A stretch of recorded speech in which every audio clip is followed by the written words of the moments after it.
Let me read a couple of these comments right quick. So we got I see White Chocolate saying how long has she been an attorney. Love has been an attorney for a long time. I don't know exactly how long. She's super seasoned though. Do you think the state's witnesses are irrelevant on getting called for their behalf? Wait, what? Irrelevant on getting called for their behalf? No, not all of them, but some definitely don't help at all. GT Massive said Miss Love will make you cry. Miss Love has for sure. Everybody that has cried, pretty much Miss Love has made them cry. Lucy said maybe that's why all attorney Love treated her harshly, because she seemed at peace with it or almost impartial to the defendants. Right. Yeah.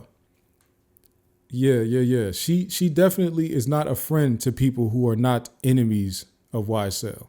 It's like, hey, we know you was enemies of YSL in the streets, but you need to come in this courtroom and be their enemy too. You need to show the jury that you're their enemy. And if you don't show the jury that you're their enemy, then we got beef. So let me see. White Chocolate said that gravesite was a foul move, but no proof on who did it. That's facts. When I seen, I didn't, because when they said that that the gravesite was like violated, I didn't know what they meant. You know what I'm saying? Like, I didn't realize it was like green spray paint all across it, and these people done chiseled the name into the stone. So it's like you can't even clean off the green spray paint. You have to get a new stone because they carved things into the marble. So somebody was like, that sounds like something a kid did, but it's just like, man, what the hell was you on? That's some anger right there. That's some real, that, or not even anger. That's just some like childish, just thinking that, you know, you just got to go above and beyond to be disrespectful. And I bet you the person that did it never even met. No, it wasn't. I don't think it was anybody that would have known him personally. Probably some kid for real that like know that now, hey, we in the streets, we in the gang, we inheriting this gang beef, and we know the origin of it. So let's go like disrespect the OG that passed away. You know, I doubt that anybody that was actually around for what was going on would have done that. Because again, the people who was around in the early days of this was actually affiliated and friends with Nut. What's with you, kid? Yeah, so the people that was around in the early days, I think they was actually affiliated with. I don't think they would have done anything like that. I think it would have been a young person that has no idea who Nut was to them. Miss Love make up things to get her point across, and Glanville agrees with it. That's facts. That's facts. No other way around that. Okay, so then after Miss Edmonds, so then pretty much Brian Steele gets off the stand. He lets it be known, hey, these guys were very they were close enough to call each other brother and stuff like that, and post each other's stuff on Instagram and all that. So, you know, let's not just put this murder on Young Thug. Now, you have let's see here. The state was back on redirect. They asked a few questions about pretty much the If Gang members pretty much saying, hey, Miss Edmonds, was Greedy friends or cordial with YSL members after Donovan Thomas got killed? And Miss Edmonds was like, no, I don't think so. But to me, I don't understand how that wasn't objectionable. I don't get how the defense didn't object to that and call it hearsay or speculation, matter of fact, because how can Miss Edmonds say who Greedy or who Shell Kell was friends with after that? I don't get that. I don't get that at all. But they let her answer the question, so, you know, that was whatever. But she said no. She said, no, I don't think any of these people were friends after Donovan Thomas got killed. And then she was done with her testimony. So Fuego D said, who's Fuego D? Is that my brother? Glanville death setting up for a mistrial. Okay, that's facts. He definitely is about to be alive, and they about to slam dunk it like Lob City, like Blake Griffin and DeAndre Jordan. So that's pretty much okay. So then after that, this is all happening on one day of testimony, right? So then after Miss Edmond is off the stand, then they bring up Darren Smith, who was a APD homicide detective when Donovan Thomas got killed back in 2015. He wasn't the lead detective, but he was pretty much one of the first detectives on the scene to work with the crime scene technician, and he gathered a whole bunch of evidence.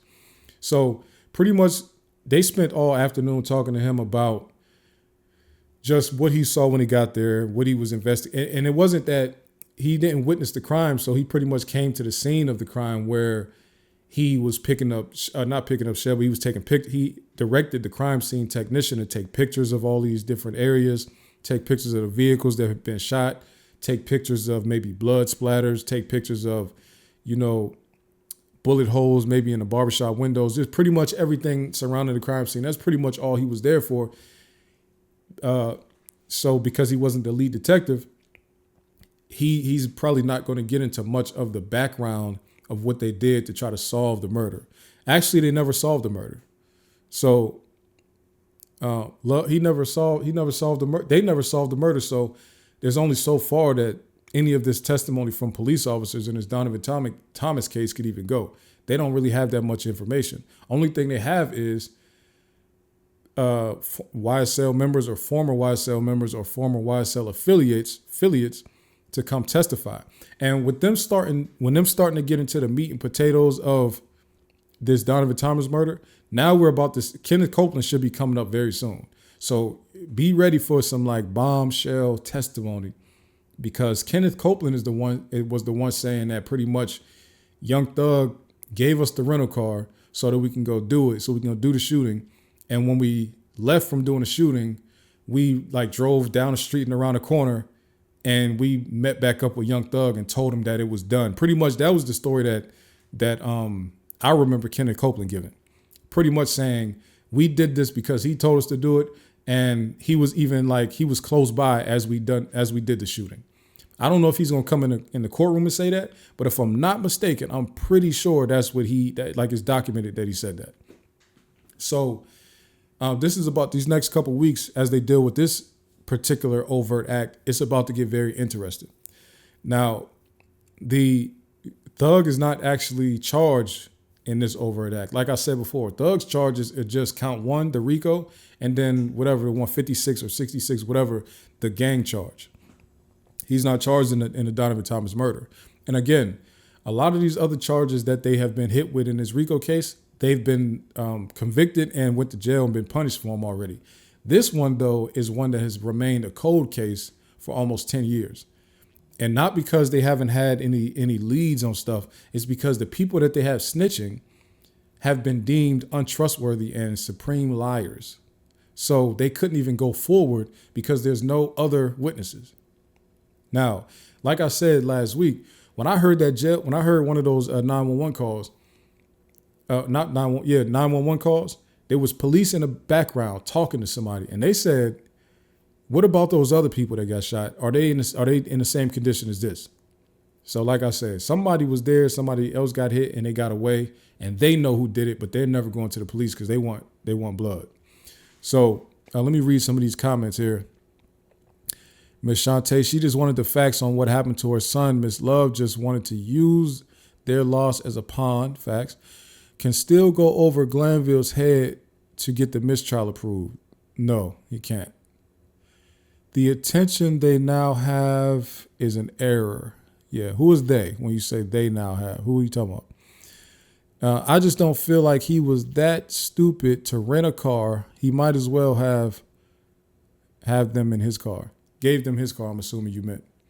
No, he did. Young Thug did rent that car. That rental car was in Young Thug's name. That's factual.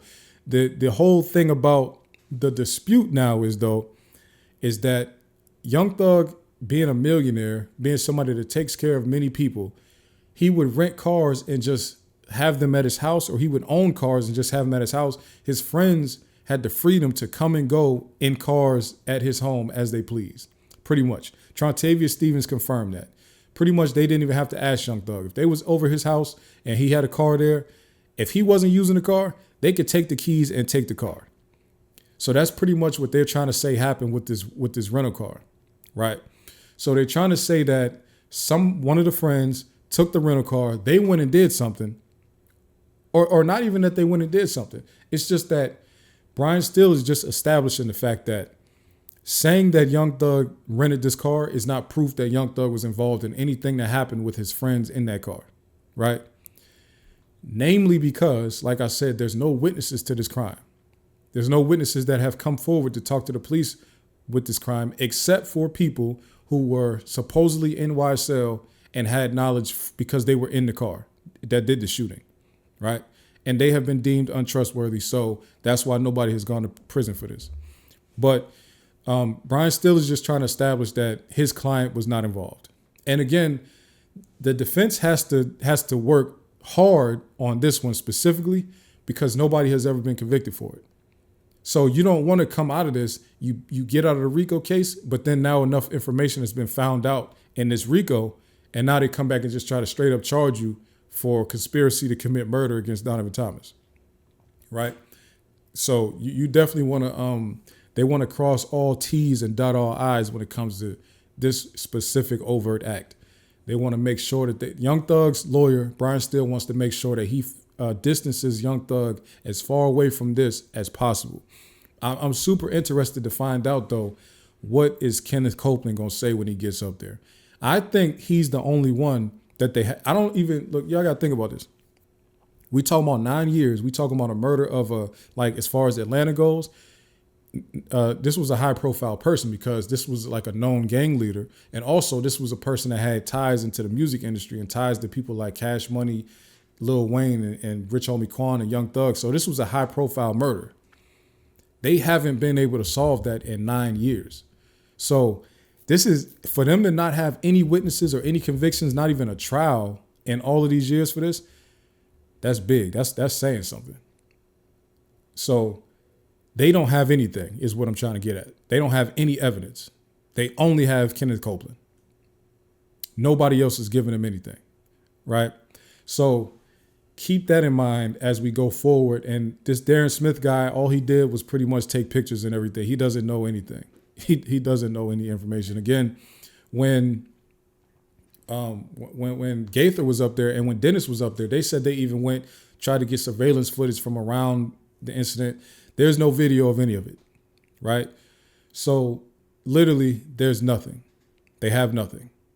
If they did, this would have been charged a long time ago, went to a trial a long time ago. So that's pretty much all I got to say. I just want to say that we had a light week, but a lot of times these light weeks come from the big setup, from the big buildup. In the coming weeks, we're about to get some wild testimony. I just know it because it's about to be some. And honestly, I don't even really know how many people they can actually call for this because none of the police officers have much information to help them convict for this Donovan Thomas murder. If the police had enough information, this would have been a thing already.